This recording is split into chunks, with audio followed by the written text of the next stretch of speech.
The H2O Mop X5 steam mop relies on heated water to produce steam that sanitizes and cleans floors effectively. If the mop powers on but fails to release steam, the issue is often related to low water levels, mineral buildup in the steam nozzle, or a blocked internal heating pathway. Because steam mops work with narrow channels and heating elements, even small deposits or air pockets can interrupt steam production. Fortunately, most no steam problems can be fixed with a quick inspection and simple maintenance steps. Try these. Step 1. Check the water tank and refill it with clean distilled water if the level is low.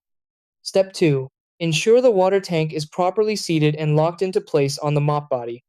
Step 3. Allow the mop to fully heat for 30 to 60 seconds so the internal heater can build steam pressure. Step 4. Inspect the steam nozzle and mop head for mineral buildup or debris and clean it with a pin or small brush if blocked. Step 5. Turn the mop off and unplug it for a minute, then restart it to reset the heating system and test steam output again.